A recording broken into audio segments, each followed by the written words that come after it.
This is all my rejection letters. These are all the people, the hundreds of people telling me every reason why I'll never do it.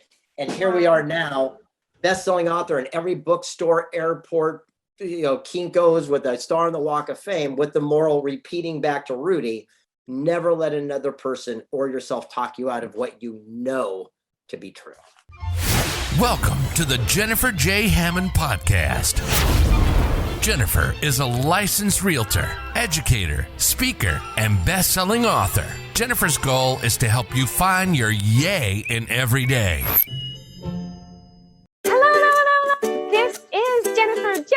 Yay! And I'm so excited. I have an amazing guest here today. I have been dying to talk to Dr. Greg Reid. There are so many reasons. Look at him. It's funny because you're like, where are you? Are you left, right, up, sir? I love Zoom, and I love the fact that we can connect through technology, but you are amazing, and there's so many things to say. So number one, now you are a doctor, Dr. Greg Reid. You're a best-selling author of many, many books, over 100 books, which of course, you know all this stuff, but also anyone who's tuning in right now, he's a keynote speaker and a film producer now, does TV and movies. Never mind, I could go on and on. He's on we have a star now, right? On the Hollywood Walk of Fame. Boy, first of all, yay! I'm glad to be here. I've been looking forward myself. Yeah, it's interesting. It's in Las Vegas, right in front of the Paris Hotel, across from Bellagio. So you can stand on my star and watch that water fountain show. It's pretty crazy. And I'm 6 away from Elvis, and with all the legends that I grew up with, it's pretty surreal. That is amazing. Every little piece is like I think they're like stars in the sky of all these beautiful things, and they all connect and they inspire people. And I know that's something that you and I both love, inspiring people. And we're both in this new book. Yay! There it is. Impact. And so in your book, you talk about TTE. This is the acronym, Talk to Everyone. And I love your acronym because I, as you can see, am from Key West, Florida. And I just always talk to everybody. And I used to come, when I first moved to Washington, D.C. area, I used to always I would be talking to somebody and I was so excited to hear their story. And they would say, "You're not from around here, are you?" And I was like, "Why? Why do you say that?" And they would say, "Well, because you talk to everybody. You talk to the guys who were parking cars. I talked, oh, where are you from? And then I would talk to the waitress. I talked to the bartender. And then I talked to the manager. And I know who the manager. And then I know the owner of the restaurant." And they're like, "Why do you talk to everybody?" Well, here's the answer. Because everyone you meet will know something you don't know. I'll say it again. Everyone you meet will know something you don't know. So I believe in the concept that if you're in an elevator, you're a ball game, you're on an airplane, it's literally breathing in the same air, talk to everybody, because you never know who you're going to meet along the journey. And I've met some of the most amazing human beings along a quest that I didn't expect. So that's the best part of it. Well, and I would love for you to share a story. I want to share one with you that I think you'll appreciate. So I was on a plane, and of course, it was one of those ones where everybody was a little bit grumpy because the plane was late and we were taking off late. There was just some grumpiness on the plane. And I ended up looking over, and of course, I was in the aisle and there was a guy in the middle. So now I'm talking over the guy in the middle who's not very pleased about this, because I noticed the guy in the window, I can see on his laptop that he's writing a book. And I was like, "You're writing a book?" And he looks at me, he goes, "Yeah. What?" And then we start talking and talking. So sure enough, his book was turned into a movie. And he sent me an amazing copy. And of course he signed it and he said, "Thank you for your enthusiasm." And then it was funny because then afterwards he sent me his son, and I ended up as a licensed real estate agent. I also helped his son buy his very first house, which was super fun. But anyway, we created a relationship over the years. Now the guy who was sitting in the middle still was grumpy the whole time because he was like, "Could you guys stop talking over me?" And I was like, "No, he's got a story and I want to know his story." So, but I'm sure you have some good stories like that. Yeah, nonstop. And it's pretty good for you to have actually kept that conversation going. I've met amazing human beings that have actually transpired my entire existence on, situations such as that. And what's interesting is that everyone's got a message which is common sense to them, which is genius to somebody else. And that's what's so cool. When we're writing 3 Feet from Gold, one of my favorite messages was from a guy named Rudy Rudiger. Have you ever seen the movie Rudy? Talk about story being made in a movie. And it was interesting because he goes, I only played one down in one game, but they carried me out the field and I thought it'd be a movie and no one else saw the vision. So I found a guy in Hollywood that actually writes screenplays, and I rubbed all my nickels together, flew out to meet him. I sat in the booth and he didn't show for 30 minutes. After an hour, didn't show. 2 hours didn't show. 3 hours didn't show. Not defeated, but frustrated. He took a break and went outside, and he saw a mailman, and he was leaning against the wall and he was smiling. And Rudy goes, man, I need that smile. I'm having a rough day. What are you smiling about? And he says, well, I just moved here from Wisconsin where it's 2 degrees and now I'm in shorts delivering mail to movie stars. He goes, why are you here? Rudy tells him, and the mailman gets angry in a good way. He says, well, who is it you're supposed to meet? And Rudy tells him, and the mailman starts laughing. And Rudy says, why are you laughing? He says, you're not going to believe it. I just delivered mail to that guy 20 minutes ago. And if you don't tell him, I'll tell you where he lives. Rudy goes over to the house. Who is it? It's Rudy, and you're late for lunch. They come down, they get together. Together, they collaborated and made the major motion picture that inspired the lives of tens of millions of people. With the moral being, never let another person or yourself talk you out of what you know to be true. I love that. That is so beautiful. That actually gave me goosebumps as well, because, and I've heard you say before, once we've inspired and helped millions of people, it becomes, I feel like, I would say it's almost like an addiction, because you just want to help more and more, and you want to feel, how do you do it exponentially? How do you do it faster and really help more? I've been on Sirius XM for years. And the first time, within the first like 3 months, I was like, I don't know if I can do this. And I started to kind of retreat back into my insecurities. And I had some really not very nice people at my office who said, at least it's radio and you have a face for radio. And I was like, wow. Okay. And they were like, you're not an expert. Why are you on Sirius XM radio? And I was just about to quit, which is funny. It's the opposite of the 3 feet from gold. I was like, you know what, that's it. I'm calling to the vice president of Sirius XM in New York. And I'm just going to say, I don't know how to do this and I'm not doing it right. And sure enough, some stranger who was a listener called me. She called me from Atlanta, and I'll never forget. She said, oh my God, I can't believe I got you on the phone. She said, thank you for saving my life. Aww. And the story was so powerful. Her and her husband had a suicide pact, and it was awful. And in what she learned on the show inspired her to go into action and not only save her house, but save her life. And so, of course, she said, thank you for saving my life. And I realized, okay, I'm not going to quit. Exactly. When we first get into, personal development, we say, if we can impact one person's life, we've done our job. But quite frankly, once you've done that the first day, you go, okay, then what's next, right? And then you start doing it exponentially. And I realized after being published in 120 books in 45 languages, look, millions of people have read my work, yet by doing one major motion picture or one television show, you can impact the lives of tens of millions of people exponentially. And that's why I'm looking to go into a different avenue and arena right now. In fact, I'm going to share something with you. I rarely share. I'll be right back. Please share it. I'm gone. It just reminds me of your story.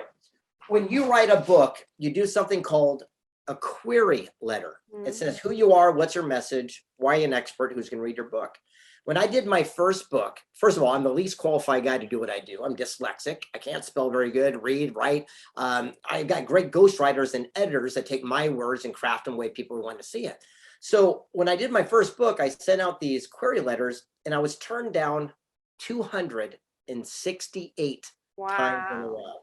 From every publisher, agent, printer, no one believed in me. And the 269th one said, we'll do your book. All you got to do is change the title, the beginning, the middle, and the end. It was horrible. So this ghostwriter redid it, and it went on to inspire so many people that one quote from that book was shared 37 million times last year. But this is all my rejection letters. These are all the people, the hundreds of people telling me every reason why I'll never do it. And here we are now, best-selling author in every bookstore, airport, Kinko's with a star on the Walk of Fame, with the moral repeating back to Rudy, never let another person or yourself talk you out of what you know to be true. I love that, because again, every one of us is going to face rejection. Unfortunately, it's just kind of part of this wonderful journey we're on. And I know that you've inspired your son, and I know you're really passionate about teaching youth Would you talk a little bit about that? Yeah, it's so funny. I've even got his little CD right here. So when he was 7, when he's 9 now. So when he was a kid, only 7, he had the #1 album on Amazon, spoken word. And what happens is before he goes to bed, he says something called a mantra. And so I took my friends and they placed hip hop music underneath it and made kind of a cool little rap. And he says, "My name's Colt. I'm happy. I'm powerful. I'm brave. I'm wise. I'm worthy. I'm successful. I help people. My name's Colt." And so we kind of craft it in a cool way. But the moral of the message is how we raise our children today is a little bit different than old days. I'm 58 years old. And in my generation, we only had 7 minutes a day FaceTime with our parents because they're working and the whole bit. Yeah. Well, today we're always around. We're all entrepreneurs. We're doing things differently. So our kids are going to grow up and say, or I said, "You were never there." Now they're going to say, "You never would go away." 2 different experiences. And I also realized the paradigm shifted on this one thing. I was doing a podcast and a woman asked me, "Do you give your child money to do chores, things he doesn't like to do, like pull weeds, make his bed?" I said, "Absolutely." I go, "He's going to teach the power of money. He can buy his own bike, skips is important." And she said, "That's a shame. You're destroying your child." I went, wow. I go, "What?" Wow. I go, "But that's the way I've already done it." She goes, "Think about it." She goes, "You're training your child from the earliest memory. The only way to make money is to do something they hate." Powerful, right? And so I Very. sat my son down when he was 8 and I says, "You're really good at making these memes and these TikTok videos." And I go, "I got 1 million subscribers. Why don't you start doing that? And I'll pay your allowance based on your talents and skills. And by the way, you'll just make the bed and do this stuff as contribution for living in this estate and living the life you do." And we changed the paradigm. And by doing that, now when he needs money for Fortnite or whatever, he is rewarded by doing the things that he excels at rather than things he dislikes. And that's really powerful too, because one thing also, as I'm similar age as you, I realized when I was a kid, unfortunately, I did not have a great childhood. My mom was an alcoholic and a drug addict and very abusive in a lot of ways. And one of them was just that she used to always say, "I wish you were never born."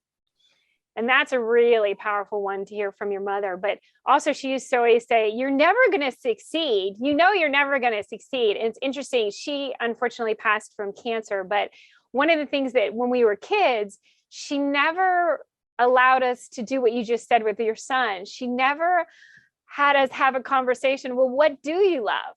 I never even had the idea. Talk about a paradigm shift of all of a sudden thinking, well, I knew that I also definitely had that belief system of all I can ever do is something I'm not going to want to do for money, but it's just how much am I willing to sacrifice, for money. And I remember thinking, because she was so miserable and painful, and she was an artist and she never got to do the art she really wanted to do. So she just passed on those paradigms and those fixed ideas that were so painful because she didn't get to live the life she wanted. And Yep. so I love what you're doing with your son. And I think it's also time for a paradigm shift for a lot of the people, because a lot of folks listen to this, they don't have that story. Like, I don't have a rags of riches. I don't have any of that crap. I grew up on the beach in San Diego, California. We drove Porsches, Cadillacs. I had a pretty freaking good life. My roughest time is one time the gardener couldn't show and my dad made me mow the lawn. That's it. I don't have anything. Okay. And so I think it's okay. Listen, if you're watching this, it's okay to not have come from humble beginnings or had a shitty childhood. It's okay to have lived a pretty good life, because that's what the past generations worked for. That's why they came to America. That's why everyone did what they did. And I think we need to stand into our greatness and have appreciation and gratitude for all the good lives, the ones that we did leave these things, because no one had a perfect childhood. But the realities are we made the most of it. And looking back, probably wouldn't have changed too much because it made us truly who we are.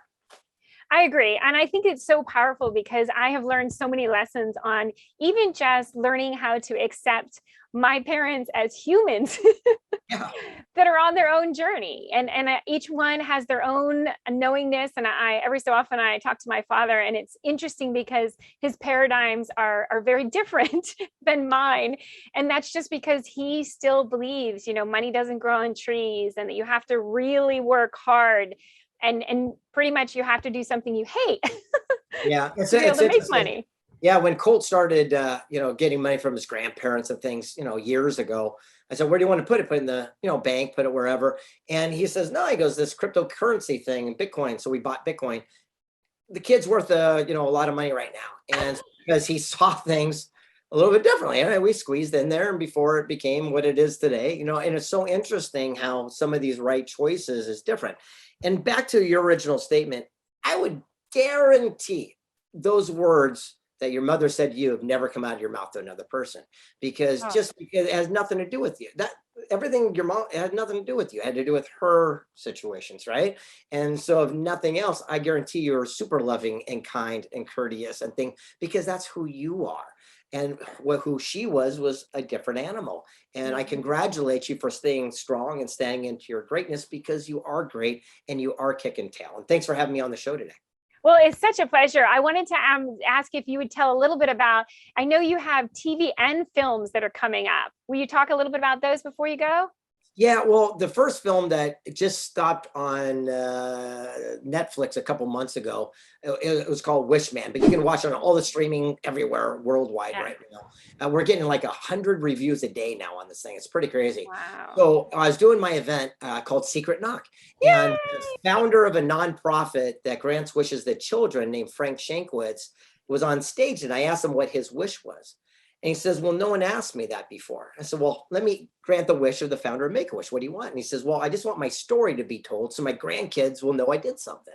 So he signed over his life rights and said, "I'll make this into a movie. Just know I've never made a movie." But he trusted me, and it took 6 years of trials and tribulations. I didn't know what I was doing. But when it came out in 2019, we actually made the short list for the Oscars, the actual ballot, and we did 18 months streaming on Netflix, and now we're streaming on Amazon and Yahoo, all the different places around the world, which is pretty darn cool. And now we're working on 2 TV shows, which is pretty cool. One's called Wake Up and Crush It. The other one's called Garrote. And now I'm making a major motion picture called A Mexican Christmas, which I hopefully will come out next year. So it's pretty exciting, and it's new and it's innovative, and we're hoping to inspire a lot of people. And I know it's a secret, but secret, will you say a little bit about Secret Knock and specifically about Secret Knock women? So Secret Knock was created where people said, "Hey, I want to meet all the people that I've had the opportunity to meet along life's journey." So we started an event in my living room, and it grew, and now we're Forbes magazine, Inc. magazine, Yahoo's top event in the world for networking and business leaders. And it's very weird. It's different than everything. George Costanza, opposite day. So it costs thousands of dollars to attend. You have to apply even to get in, and then we will not tell you where it is, and we will not tell you who will be there. Because once you sign up, we'll give you the city, state, the destination, so you can book your flights, and then we drip it in. But you still will not know who is going to come until you're sitting in the chair and we start parading all these amazing people. And I can't tell you who's coming this time, but it will be our biggest one, best we've ever done in our life in 15 years. We're sold out every single year, standing room only. But last time we did it, like Presidente Vicente Fox came and said, "Hey, when George Bush, my friend, wanted me to go to war against Iraq and sent Colin Powell to my house, here's what they tried to tell me, but I couldn't see it, and this is where it was." We did a private Skype with Edward Snowden while he's hiding in Russia, saying, "Look, this is the way things really went down." And we bring in Tonino Lamborghini, Mr. Lamborghini from Italy, and says, "This is the way the industry works."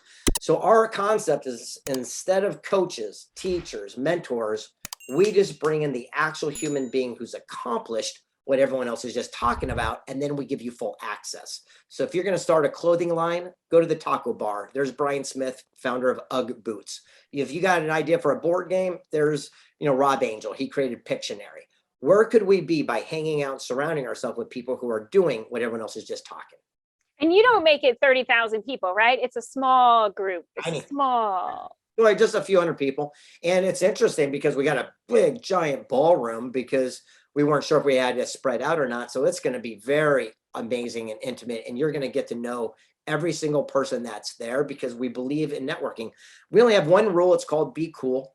And that means if the lights go down, everyone turn on your lighter. If it, mics go out, we'll speak up. If If water runs out on your table, get your ass up and get some water and bring it back for everyone else. If trash is on the floor, throw it away. Just be friggin' normal. There's no name tags. We don't play any of that. Everyone is just normal.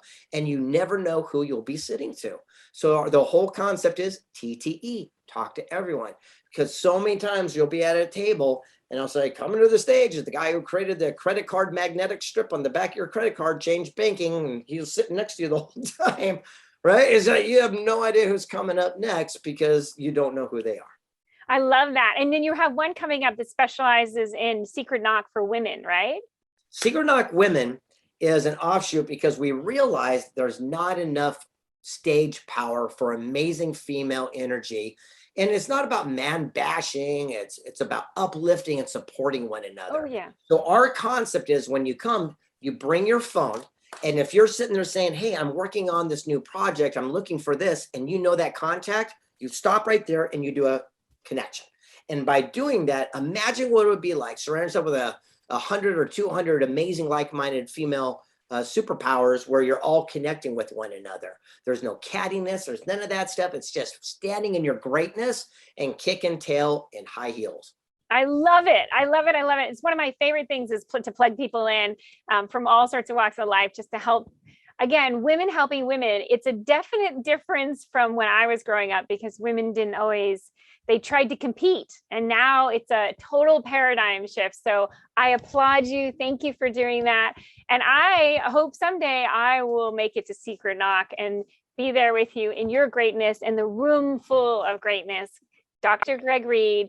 Oh, you must tell people, what website would you like them to go to if they want to find out more about you?